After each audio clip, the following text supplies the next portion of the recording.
Hey, podcast family, welcome to the Maxwell Leadership Podcast. This is the podcast that adds value to leaders who multiply value to others. My name is Mark Cole. I have the privilege of working alongside John and working alongside a world-class team. One of my biggest joys as the CEO is to take our biannual International Maxwell Leadership Conference and kind of digest it, kind of let it settle within me. And so I'm so excited today because, as you may have heard, this year we're opening up the first day of IMC to the public, to anyone, to everyone that wants to come, because we're going to focus on personal growth. In fact, we're calling it our Personal Growth Day, and you have 5 days to join us in Orlando. So you may want to pause the podcast. You may want to go register. You may want to go get yourself in the room. But have no fear, if you can't be in the room, we want you to join us virtually as well, and I'm going to share with you how to do that in just a moment. Now, I'll be there. My co-host, your friend, Becky Bursell, will be there.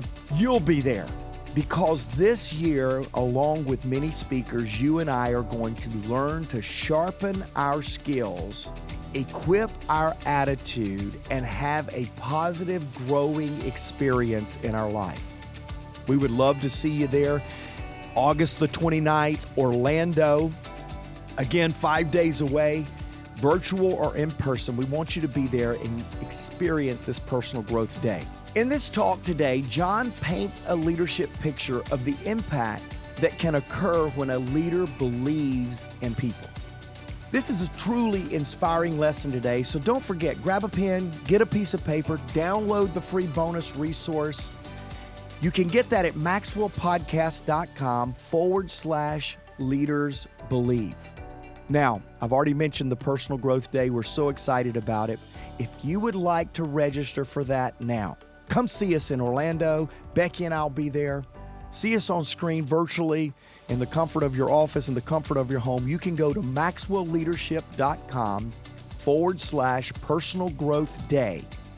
Now, get ready, because we're going to grow today. We don't have to wait till 5 days from now. We can do it right now. Here is John Maxwell.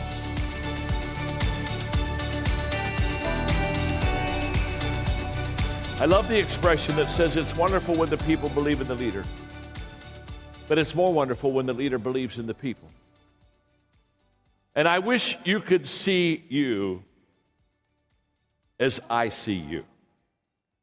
Because if you could see you as I see you, you would become so excited. Because you would see possibility, you would see transformation, you would see a fresh start, you would see things that would be greatly inspiring. So I want you to look at your neighbor that's at your table and say to them, if you could see me like John Maxwell sees me, you'd ask for my autograph. Would you tell that to your neighbor right now? Go ahead and tell them that. Well, some of you are going to be signing autographs tonight, aren't you, huh? You really are. And what I want you, you say, well, John, what do you see in me? Let me share with you what I see in you. I, first of all, see people that God created for greatness. Most people live way beneath their opportunities and their privileges. And so when I see you, I see you as you are, but I see you as you can be. And what you can be is greater than what you are. In fact, a year from now, you'll have to introduce yourself to yourself. You'll look in the mirror a year from now and you'll say, oh my, you look familiar. Haven't I seen you somewhere? And then you'll have to talk about the fact that during this last year you have grown and you've changed and you've learned. And pretty soon you're going to say, well, I knew you, but I'm not sure I know you. And you're going to have to reintroduce yourself to yourself. And by the way, you're going to have to also reintroduce yourself to people who do know you. Because a year from now, they won't know you.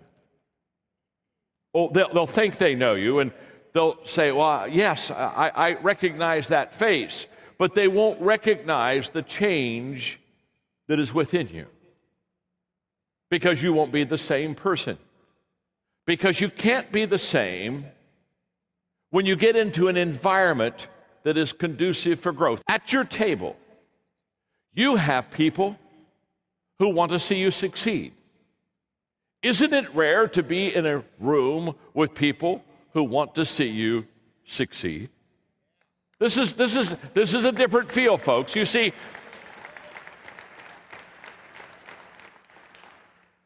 you come out from among people that are average.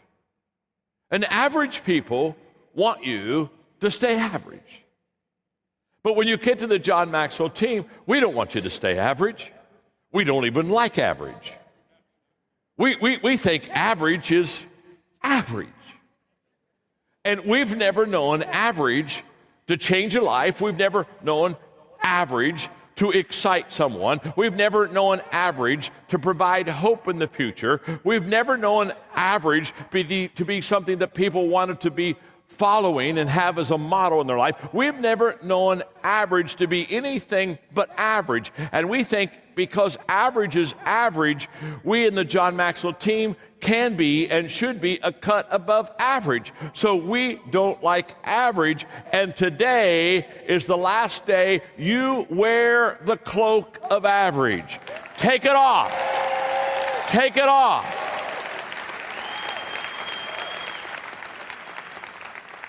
In fact, we're not going to let you be average. If we see you begin to settle, we're going to slap you silly. We're going to bring you back to your regular senses of how God created you to be. He made you after His own image. He made you for greatness. And let's just have a confession. Most of us are living beneath our opportunities. Isn't that true? So look at the person you're seated beside and say to them, you're living beneath your opportunities. Oh, okay, come on. Wait. Some of you, the way you're talking, they're living way beneath their opportunity. Let's get it back to where I am on the stage. There's a better way to look at it. There's a better way to handle it. There's another level. Are you with me? So what I want you to know is this. We're going to do our very best to create an environment for you to be successful in. We have our part and you have your part. Our part is to love on you, teach you well, connect with you, believe in you, and give you opportunities. I can say with great integrity to you this evening, you cannot join an organization that will have greater opportunities for you to make a difference than the John Maxwell team. I can promise you that. That's not a hype statement. That's not an exaggerated statement. What other organization can you join that has 22 countries wherein the president of those countries has asked you to come in and raise the level of transformation within those countries and teach leadership values? What other organization can you join that has that kind of an opportunity? What kind of an organization can you join that next year will start putting high school curriculum in the hands of high schoolers, and next year it will be 2 million in Latin America, it'll be 3 million in Africa, and within 5 years we'll be up to 50 million high school kids that are getting great leadership values in the classroom? What other organization can offer that to you? And this is where you come in. The opportunities that are before me are staggering. And sometimes I look at them and I just am a person of faith. I say, God, they're bigger than me, they're coming faster, and they're beyond me. And God looked down and He saw me and He said, you're right, John. You're over your head. Now, let me talk to you about being over your head. When you're over your head, it doesn't matter how deep the water is.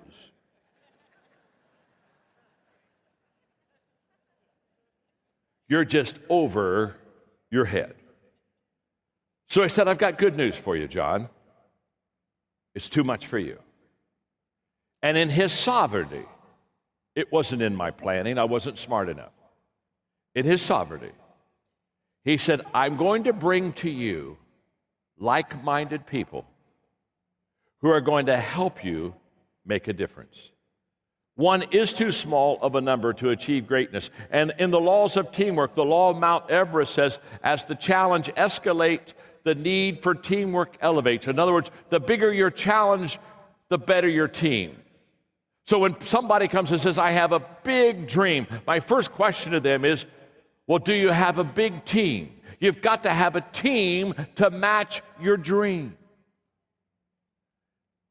Let me tell you what a nightmare is. A nightmare is having a number 10 dream and a number 2 team.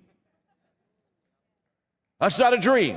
That's a nightmare. In fact, you will rise to the level of your dream based upon the level of your team.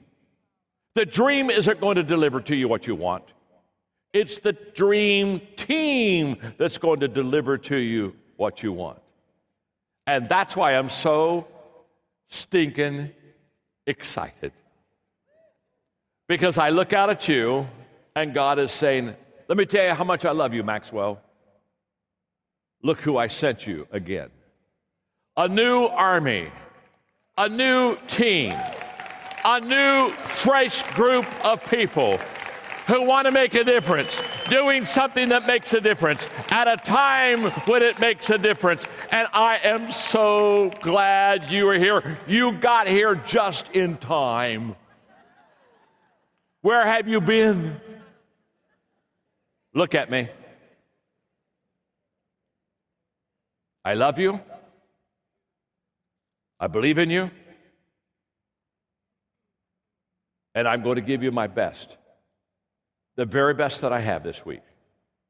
And so will every faculty member. And in a few days, we're going to have you trained and equipped, inspired and resourced, ready to go back into your world and make a difference in the lives of many people. Before we jump into today's content, let's talk about time and how 24 hours never seem to be enough to get anything done. As a leader of a growing business, you eventually realize that you can't do everything on your own, at least not well. Your job is to be the visionary, but instead, you spend countless hours on tasks that could be done easily and arguably better by someone else. And that's where the powerful multiplying effects of delegation prove mission critical. Our friends at Belay know the demands on leaders all too well. They are the incredible organization that is revolutionizing productivity. With their virtual assistants, their bookkeepers, social media managers, and website specialists, they grow businesses just like yours and mine. So to help you start delegating, Belay is offering their latest book, Delegate to Elevate, for free.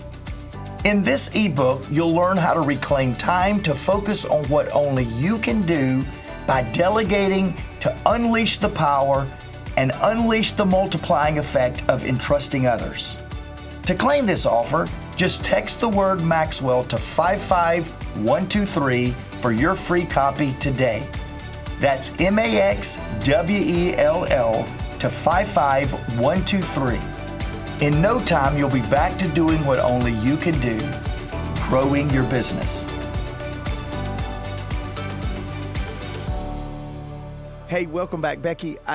As I'm listening to John, the one thing that just really began to work with me in my heart and my mind is realization of what we get to do to value people.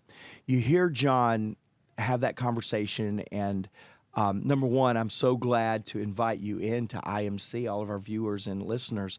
That's John talking to literally over 3,000 of our teammates from over 55 countries was in the room. And John just kind of looked at them in their eyeballs. Yeah. And we're talking 6,000 eyes. He's catching the attention of each one of them to say, hey, you matter to me. I believe in you. And I remember coming into John's organization when I first came, and I had no perceived value of myself, no value of my relationship skills, my people skills, my leadership skills, and coming in here and realizing that I did matter to somebody. Mm-hmm. And it was this group, this people. And I know John's made you feel like that. He seems to make everybody feel like that. This sense that I do believe in you. I do want to add value to you. Yeah, it is such an incredible gift. And you can hear it just radiate from John. I mean, in his words and his actions and his voice and his face. Do you remember growing up, other than your parents, who do you think the first person that really impacted you in that way? Meaning they almost saw you for your potential instead of just your situation. Can you remember that? I can. It's absolutely my late, God rest, Tim. My late brother-in-law at 17 looked at me. He had just came on staff at my dad's church, and I was just this kid. And he looked at me and he said, man, I'm going to tell you something. You need to read this book, and it will help you do what you're called to do. I picked up the book. It was Developing the Leader Within You, not 2.0 because I'm old, but it was Developing the Leader Within You, and he gave that to me because he saw in me leadership. Now, you've heard my story. I believed myself that I had leadership ability, but I didn't know how to articulate that. And Tim seeing that, giving me a book, telling me to read the book, and then once I read it, he said, hey, why don't you help lead this particular area right over here? Yeah. And it was him seeing in me the potential to lead. Yeah, and in a way, the way that John just told a whole audience of coaches saying, take off the cloak of average, which is interesting in the aspect that I think a lot of times we have a hard time talking about ourselves being above average. It comes off as very arrogant. Yeah. But as you can hear, and I fully believe this, I know that you do too, it doesn't serve anyone to play small. Right. And I think, again, having the humility and that paradox of balance of being someone who has a great belief in themselves and the people around them, but then being able to carry themselves with humility at the same time. And I think and I've seen you do this as well, being able to express and communicate what you see in other people allows you to carry that almost weight of confidence because you've seen what you've seen. So then how do you communicate that belief to other people? And I think it's in being able to see people in their potential, not just their circumstances. I haven't told this story, obviously, because I just got back just a little while ago. First of this month, I got back from Costa Rica. John and I were down there. John mentioned that we have over 22 presidents, prime ministers. One of those presidents is the president of Costa Rica, has invited us and our team to come down and do transformation work. So we're sitting in this business event, and a business leader from Ecuador, the Puma family. Many of you, our friends from Latin America, will know the Puma family. It's one of the most wealthiest, most influential families in all of Latin America in the business stream of influence. And he was in the room, and what's so interesting is John had met him 20 years before when he was a much younger guy, and remembered where he sat in the room 20 years ago. John just remembered that. He told me before we ever met him, he said, Mark, I remember exactly where he and his brother were sitting, right back over there, and he kind of pointed it out. Well, they bring us over, and we go meet this incredible Mr. Puma that's doing great things. And we went over, and John said, he said, John, I haven't seen you in a long time. I met you before. John said, oh, yeah, I know. We were in this event. We were doing this. You were sitting right there with your brother. And just the shock on his face. And he leaned over And how many years ago? 20 years ago. He leaned over to his wife, and he said, I told you that John had a unique ability to make someone feel special. We had a lovely conversation. John then left that table, and there were probably about 40 tables of 5 to 8 business leaders around the room. And so before John would speak, he wanted to go and greet everybody, take pictures with them and all that. And he took the same amount of time that he did with the Puma family. Yeah. He did it with every table in the room. After the event, Mr. Puma came back up and he said, John, I told my wife before we came, I said, now you watch. He's going to find a way to make you and I feel valued. Yeah. He believes in us. He said, but let me tell you this. He's going to find a way to do that for every person in the room. And he said, John, number one, thank you. You helped me to be able to look at my wife and say, see, I told you. Yeah. He said, and us guys don't get to say that very often. He said, but not only that, he said, John, you have an incredible ability. And when I can develop that to where I can make everybody in the room feel like I, the leader, believe in them, I will have accomplished great leadership. Yeah. Well, we all know where John is at this stage in his life. John doesn't have to do that. He didn't have to travel to Costa Rica. Doesn't have to do all that. But there's just this intrinsic desire in the guy we just heard speak with so much heart that he has to get out and tell people, I believe in you. Yeah, and I know we've told the story, and John is the first one to admit it. He won the parent lottery. He grew up in an environment where he was able to cultivate that love for other people because he received it. It was something that was modeled for them. But here we are in Maxwell Leadership, even the podcast, and yourself and all the leaders included, trying to create a plan and an environment for people around us who maybe were not as lucky in their environment growing up or even today, and they're looking for a way to be able to see that. I mean, how do you wake up every day and see the best in other people when it may not have been modeled for you? I love this question, and I have thought a little bit about this, both while John was talking and then how I apply what I watched John do. And I think the first thing that we've got to do, every one of us, have got to determine we do not want to put on the coat of average. Yeah. John talked about the cloak of average. I think we've all got to determine that we want to be unforgettable, is what John says. How do we, with other people, begin to make ourselves unforgettable? The first way is to think we're unforgettable. Yeah. I mean, John walks into the room, he goes, how are they going to forget me? I've got to do something to make sure that I'm unforgettable. And that starts with believing in our own intrinsic value and then setting the expectation that we've got to live up above the value that we see in ourselves. So it starts, I believe, valuing others starts with valuing ourselves. Yeah. We believe that we have something to give. We make sure that we cultivate something within us to give, and then we're ready for step number 2. So see the value in you. I think the second thing is to establish a discipline of valuing others. I don't think that comes natural. Yeah. I think it does come natural. We want to matter. We want to be significant, but life kind of deals us blows. And if we can just get back to what's in us, we realize our own value, and that one comes a little more natural. Valuing others does not come natural for everybody. I agree. Now, John hit the parent lottery. Guess what other lottery he hit? The personality lottery. Yes. He's extremely, extremely gregarious, and what you see on stage is what you get backstage. Am I right or am I right? Absolutely. John also hit the lottery, but I don't believe that all of us hit the personality lottery. But that's okay. You can develop that. And I think you develop that by looking for ways to add value to people. See, when you add value to people is when you begin to believe in people. We've heard John say often, when you see people as broken, you fix them. When you see people as hurting, you try to heal them. But when you see people as valuable, you serve them. That third option is what we all want. We want to see people as value. Well, how do you see people as valuable, of value? You believe in them. Yeah. I've heard John say this often, we're people of faith, Becky and I both. I don't know how you can devalue another human being. They're made in God's image. Now, God didn't give them the same physical features as I. He didn't give them the same parents. He didn't give them the same culture. He didn't give them the same political persuasions, perhaps, as I have. But he still created that person in his image.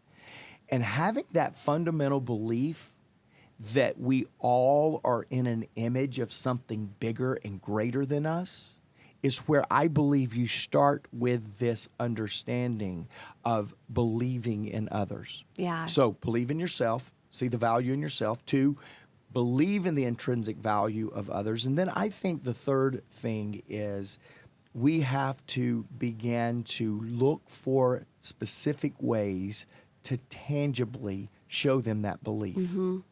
I've watched John do it. I try to do this too, Becky. I just told you right before we went on live. I said, Becky, I can't believe I get to do this with you. It's true. Now I don't know what that spoke to you, but let me tell you what I wanted it to speak to you. And this is just kind of real in front of everybody else, me and you having a conversation. I wanted it to speak into you belief. I believe I am the luckiest leader in the world to get to think through how to build personal growth solutions for people with somebody like you. You've done it. You've helped millions of people. And I get to call you teammate. Now, that's as authentic as I know how to be on camera and on mic to tell you I believe in you.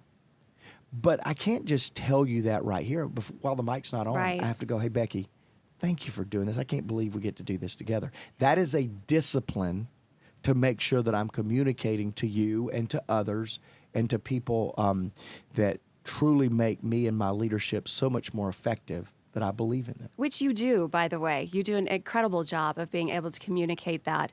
But I think there are a lot of people that have a hard time with that. I mean, we had a beautiful moment in our lead team meeting Monday with one of our executives who actually expressed he doesn't have a problem loving people. He has a problem expressing that he loves people. And I think there's a lot of people that can relate to that. So what would you suggest as far as disciplines of being able to not give yourself an out in that category? I think a lot of people would say, well, it's not how I grew up seeing love or modeling love, or it's not in my nature to be expressive.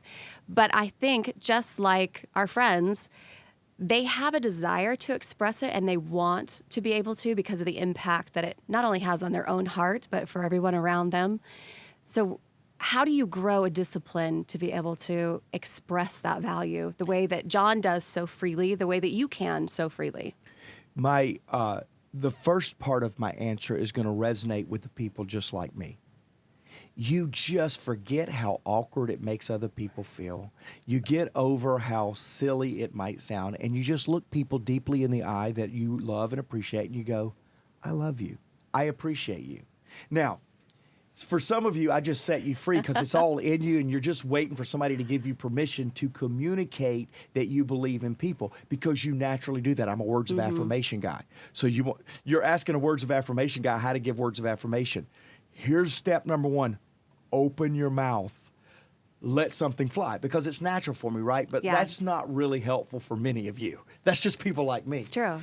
So I do believe that for some that are less expressive, because there are some, I think you've got to practice doing that in environments that feel safe.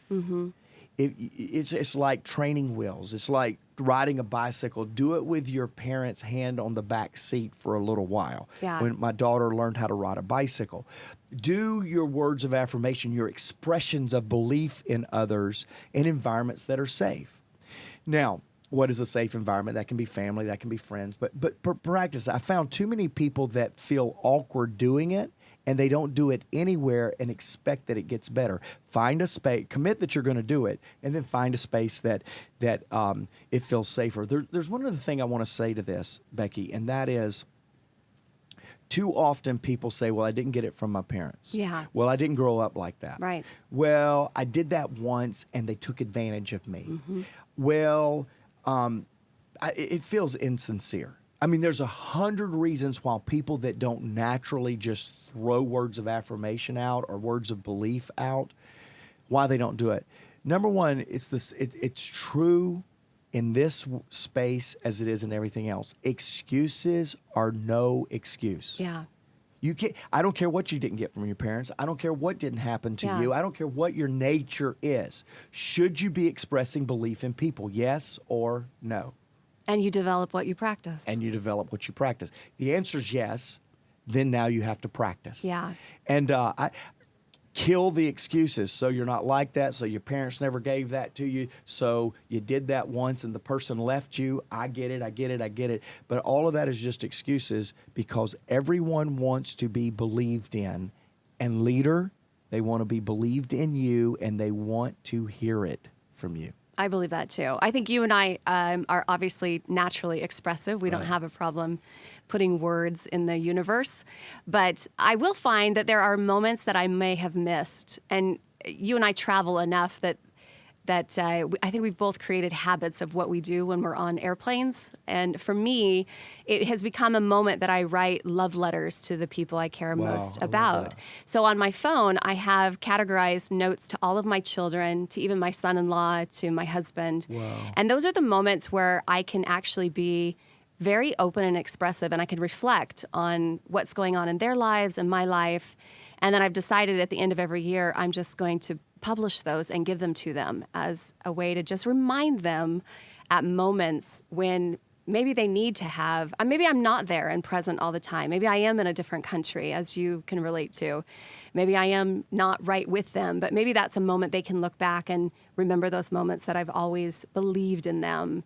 And I think as a parent, especially, sometimes it's hard because we have this guilt of not being with them all the time, or what did we leave unsaid, or did we empower them? But I think, and I know this with you because I've seen Macy as well, I think the one thing that we've done right, that we can give ourselves a little credit, is those kids know their potential because hopefully at some point they've been able to see themselves through our eyes.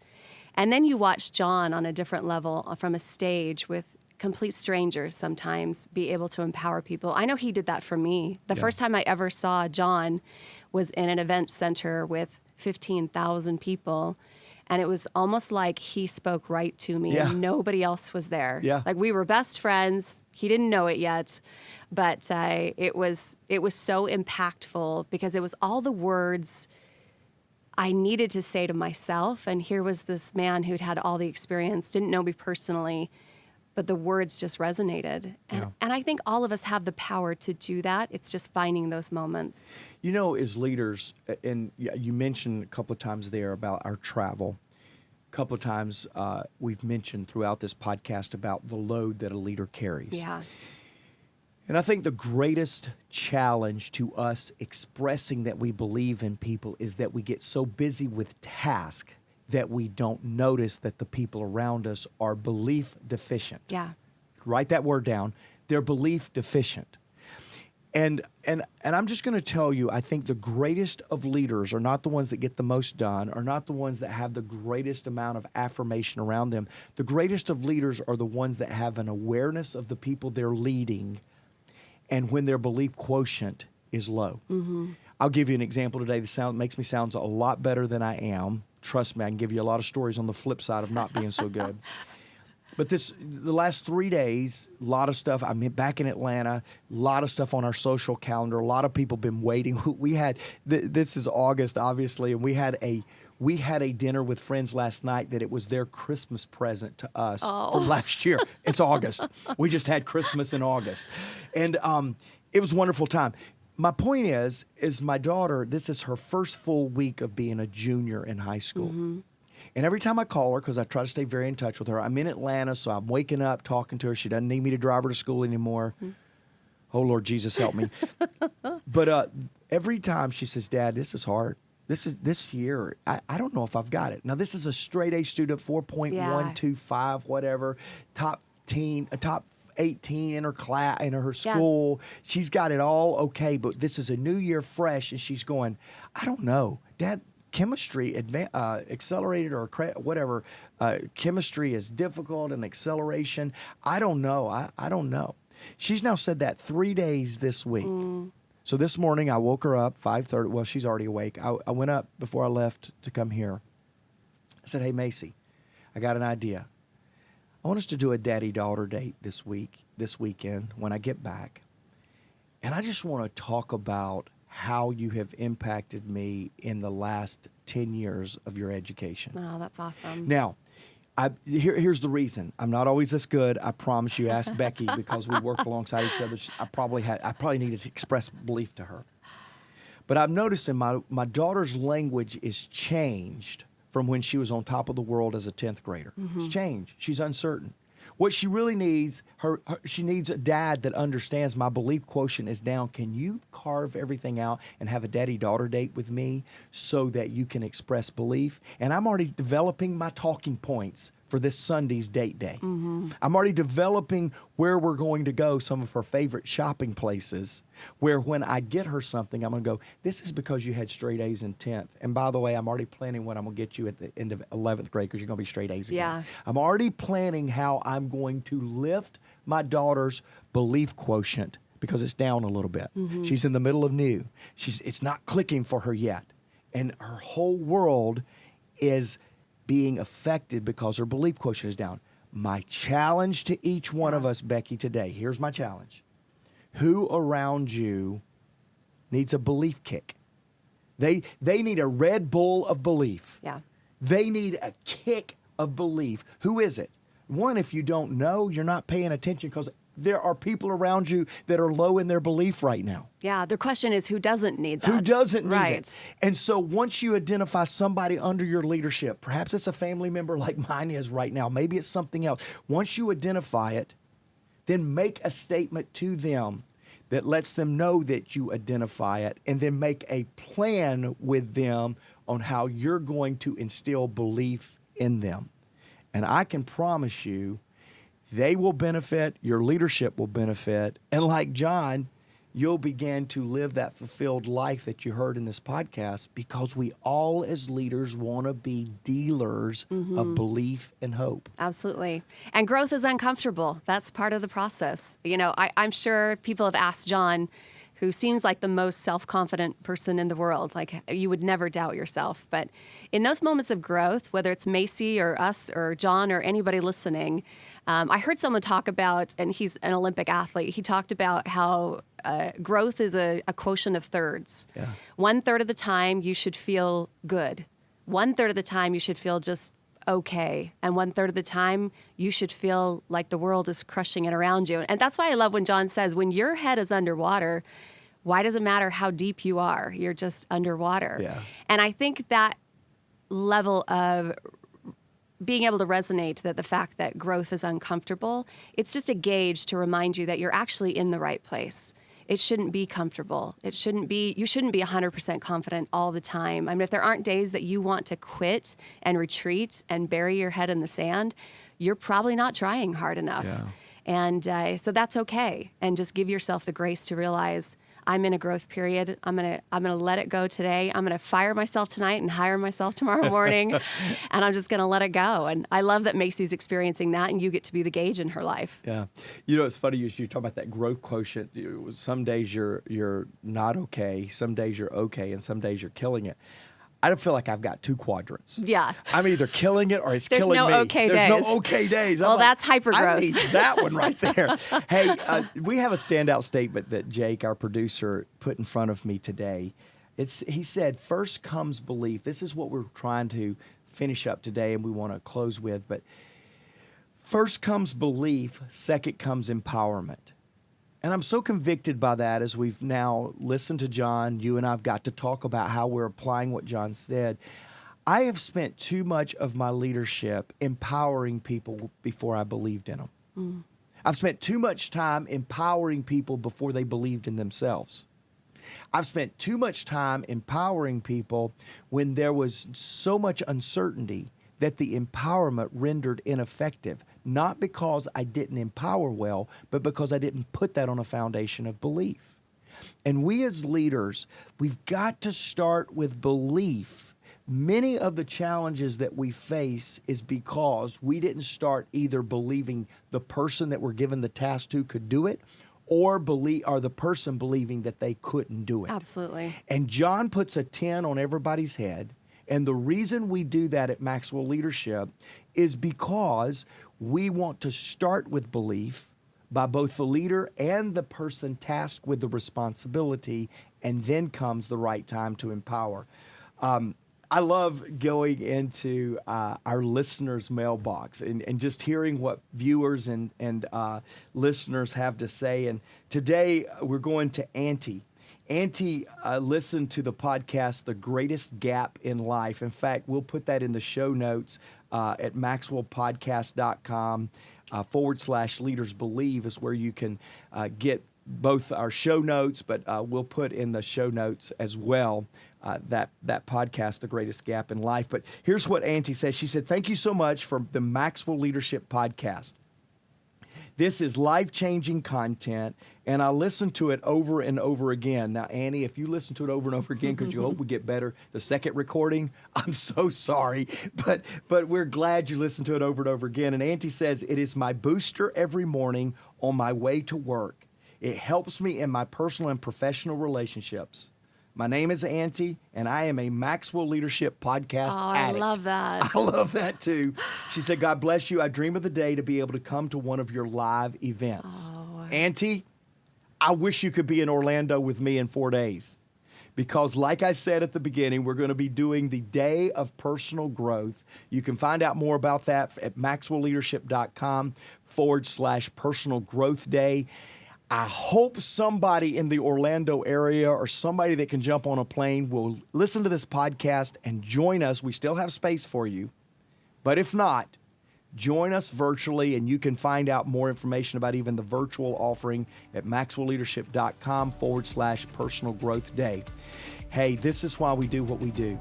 Because the world wants powerful, positive leadership. They want powerful, positive change. They want positive, powerful belief.